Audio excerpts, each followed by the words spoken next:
Lolita by Vladimir Nabokov. Here's the thing about Lolita, it's been called the greatest novel of the 20th century and the most dangerous book ever published, sometimes in the same sentence, sometimes by the same person. Published in 1955, it tells the story of Humbert, a middle-aged literature professor who becomes obsessed with and abuses a 12-year-old girl named Dolores Hayes whom he calls Lolita.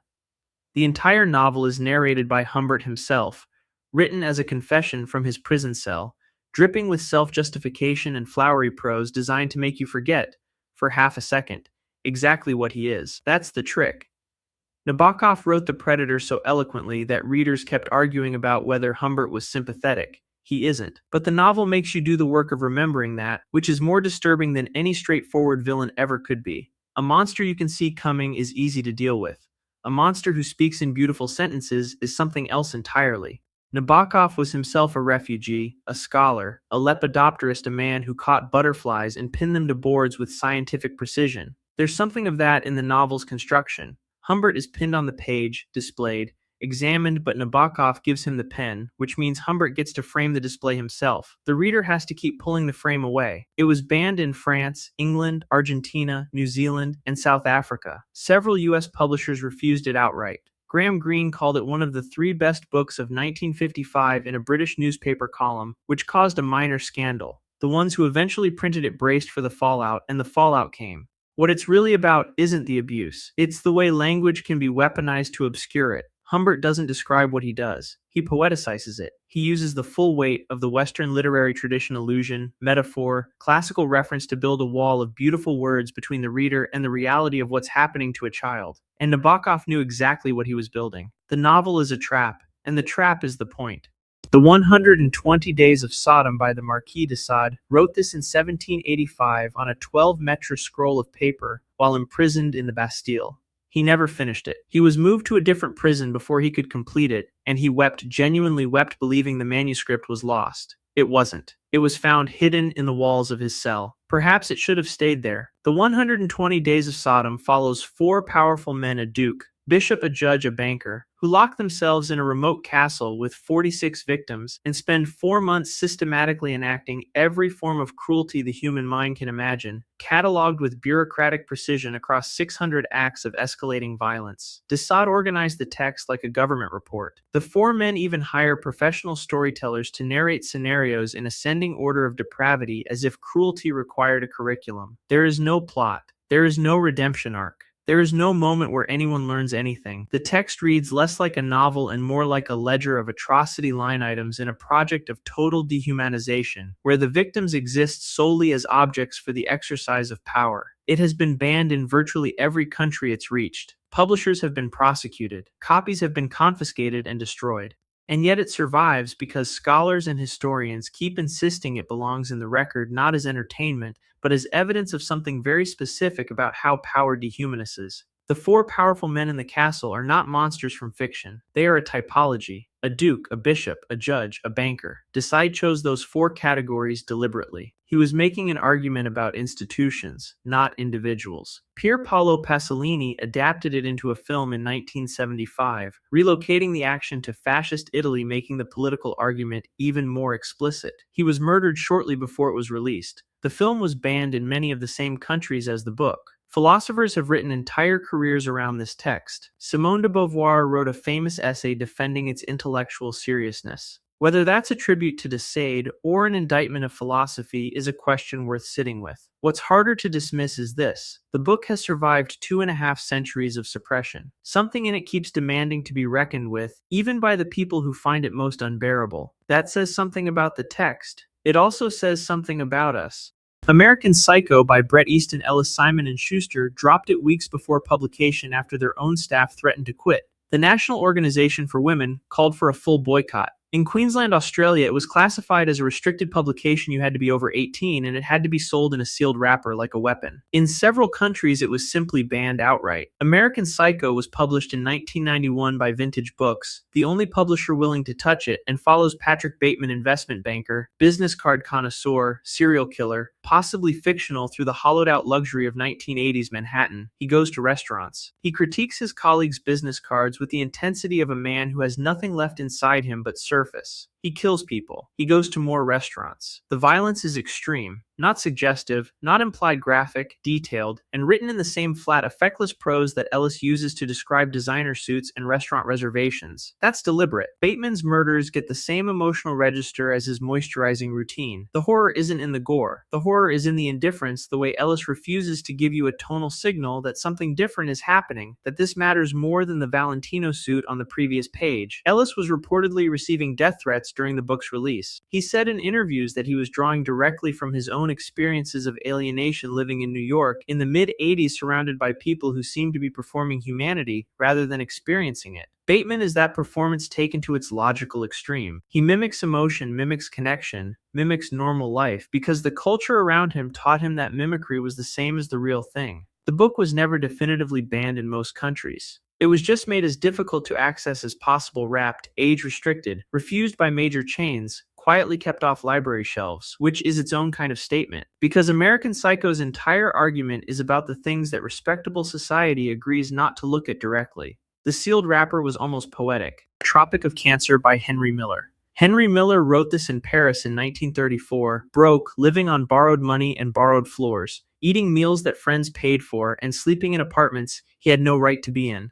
And it reads exactly like that, raw, rambling, unfiltered, and completely unconcerned with what anyone thought of it. It's barely a novel. It's a first-person account of Miller's life in Paris, the poverty, the sex, the streets, the cafes, the other writers and artists he bumped into, the particular texture of being an American with no money in a city that tolerated poverty with considerably more grace than New York did. It was written with a directness about the human body that no mainstream novel had attempted in English at that point. Not because the sex was so extreme by later standards, it isn't, but because Miller wrote about it with the same matter-of-fact tone he used for everything else.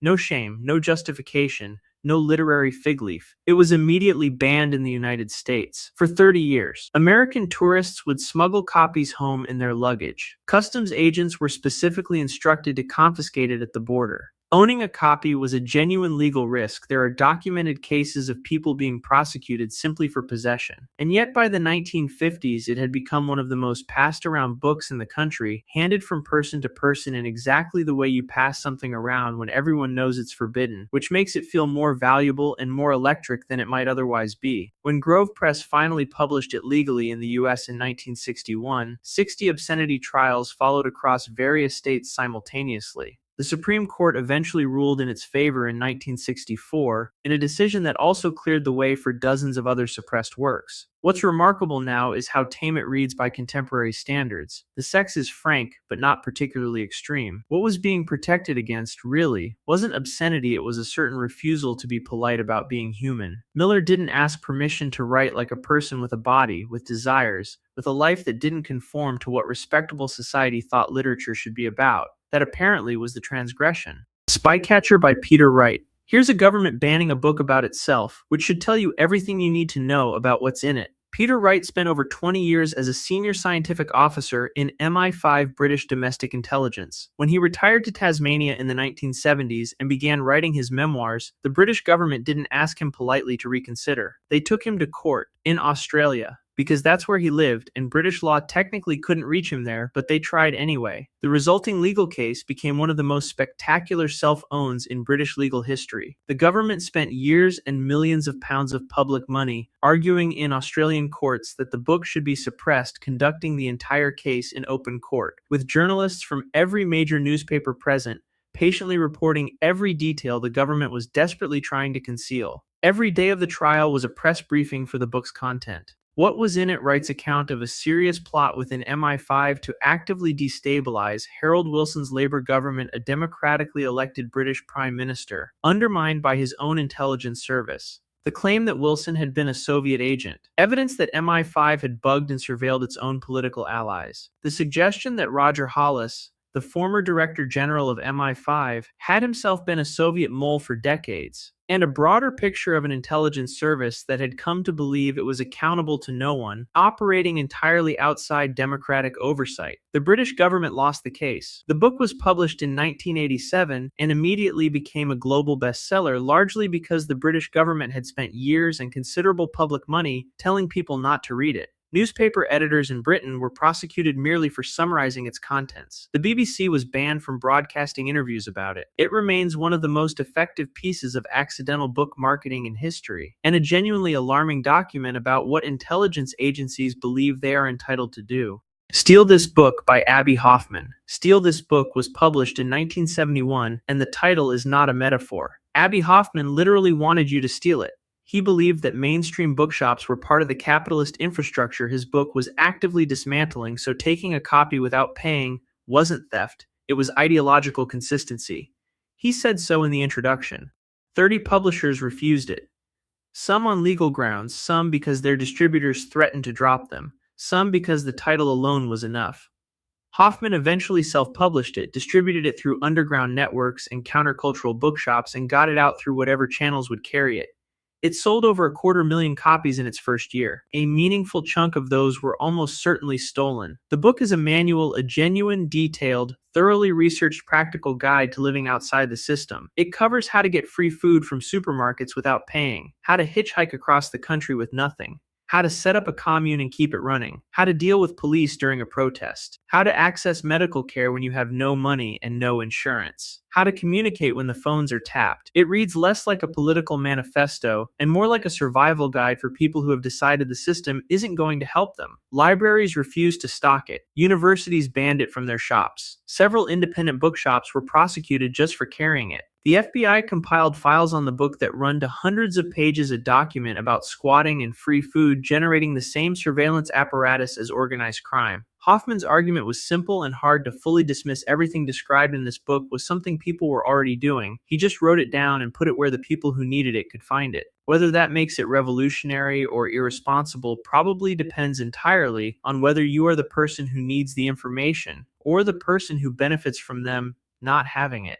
Memoirs of Hecate County by Edmund Wilson. Edmund Wilson was not a provocateur. He was the most respected and widely read literary critic in America, the person serious publications turned to when they needed a serious verdict on a serious book. When he published this collection of linked stories in 1946, he had decades of establishment credibility behind him. That's what made what happened next so instructive. Memoirs of Hecate County is a collection of 6 stories set among the wealthy intellectual class of suburban New York. One of them, The Princess with the Golden Hair, contains a long, frank, and explicit account of a sexual relationship between the narrator and a working-class woman. By the standards of what literary fiction was doing, it was restrained. By the legal standards of 1946 America, enforced by a private organization with no democratic mandate, it was criminal obscenity. The New York Society for the Suppression of Vice, a private group, not a government body, prosecuted Doubleday, the publisher. The case went all the way to the Supreme Court, which deadlocked 4-4, with one justice recusing himself because he had read and enjoyed the book.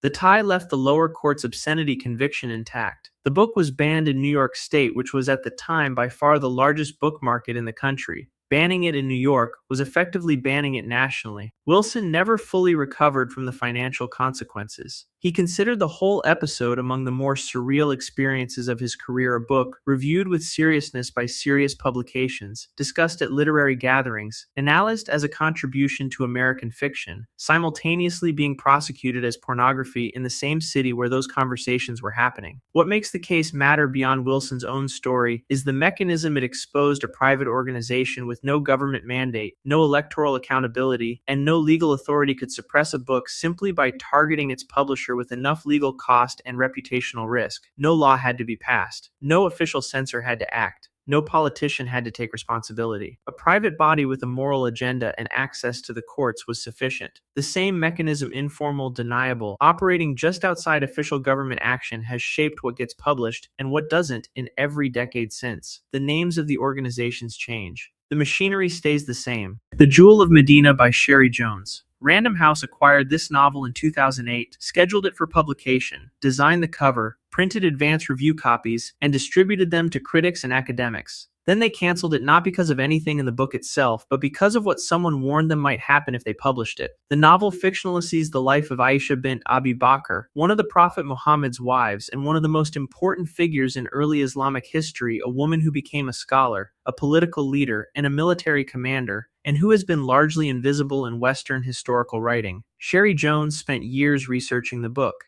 She framed it explicitly as a feminist project, an attempt to restore a woman of enormous historical significance to a readership that had never been given access to her story. An academic specializing in Islamic history was sent an advance copy to review. She contacted Random House directly and warned them the book could be perceived as deeply offensive to Muslim readers and that publication might provoke violent responses. Random House consulted security consultants. The security consultants agreed the risk was real. Random House canceled. The book was eventually picked up by a small independent press in the United States. Before it could be published in Britain, the London offices of the British publisher were firebombed. A Danish publisher who acquired rights was similarly targeted. Jones received sustained death threats. The novel itself, and this is the part that stays with you, is a fairly conventional historical romance. It is not hostile, not provocative, not designed to shock. What surrounds it is a case study in how censorship in the modern world often doesn't require governments or laws at all.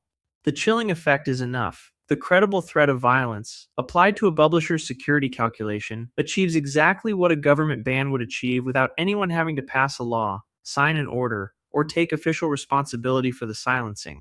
My Twisted World by Elliot Rodger. This one exists in a different category of forbidden, entirely not banned by governments, not prosecuted by private organizations, but suppressed by platforms, removed by hosting services, and actively de-indexed by search engines within hours of being uploaded, in a continuous game of suppression and reappearance that has been running for over a decade. Elliot Rodger wrote this 141-page document in 2014, in the hours before he killed 6 people near the University of California Santa Barbara campus. It is part autobiography, part ideological manifesto, part detailed operational statement of intent, a full account of his childhood, his years of social isolation, his escalating hatred of women, his hatred of men who had romantic relationships with women, and the specific plans he had developed for what he called the Day of Retribution. It was never commercially published. It spread immediately through file-sharing networks and dark web mirrors. Every time a major platform removed it, it reappeared on 3 others. It still circulates freely, in multiple formats, across multiple jurisdictions, in a way that makes the question of suppression feel almost theoretical. Criminologists, psychologists, and researchers working on mass violence and online radicalization have studied it extensively. It became, demonstrably and documentably, a founding ideological text for the incel community, directly cited in subsequent attacks in Toronto, in Tallahassee, in Plymouth, England. Researchers who work on preventing these attacks argue consistently that understanding the text is a prerequisite for understanding the threat, and that suppressing it drives it into exactly the communities where it does the most damage.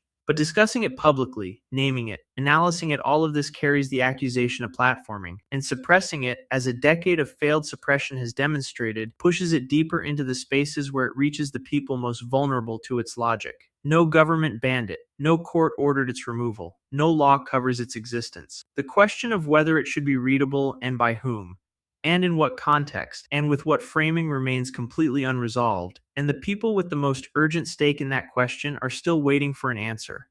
That ambiguity is more unsettling than any clean prohibition ever could be. The Diary of a Young Girl by Anne Frank. This is the one that should make you stop. Anne Frank's diary, the actual handwritten journal of a Jewish teenager hiding in a concealed annex in occupied Amsterdam, written between 1942 and 1944, while Nazi Germany was systematically murdering the Jewish population of Europe, has been challenged and removed from school curricula across the United States. Not in the 1940s, not during the Cold War, recently. In the past several years, in states including Texas, Michigan, and Virginia, parents and school board members have objected to its inclusion in school reading lists on the grounds that it is too depressing, that it deals with themes children aren't ready for, or in a specific strand of complaint that appeared after 1995 that a restored edition of the diary includes passages Anne's father had removed from the original publication, passages in which Anne, as a 13 and 14-year-old girl, writes about her body and her emerging sense of herself as a young woman. Otto Frank removed those passages before publication. A later scholarly edition restored them. Some parents objected to the restoration. Let's be clear about what that means. A book written by a child who was hiding from people who wanted to kill her, who was eventually found and transported to Bergen-Belsen, where she died of typhus at 15, has been removed from classrooms because she wrote, as a teenager in hiding, about being a teenager. The banning of Lolita makes a kind of terrible sense. It is a genuinely difficult book that asks genuinely difficult questions about complicity and language. The 120 Days of Sodom you can argue about on grounds of content. My Twisted World raises real and unresolved questions about harm. These are complicated cases. There is nothing complicated about the case of Anne Frank's diary. When a school board removes it from a curriculum, they are not making a judgment about literary content. They are not protecting children from material they aren't ready for. They are making a decision that children should not be required to sit with the reality of what happened, that a teenager died in a concentration camp, that she had an interior life, that she was a full human being, that this was done to her by a government that decided she was not. They are not protecting children from disturbing content. They are protecting adults from a mirror. And that's what every book on this list is ultimately about. Not the words on the page, not the sex, the violence, the ideology, the classified information, the inconvenient history, the reflection. The question the book asks that someone, somewhere, at some point, decided you were not allowed to be asked. Every banned book is a document of that decision, a record of what was considered too dangerous to put in your hands. Which means that every banned book is also a map of exactly what the people doing the banning were most afraid you might understand.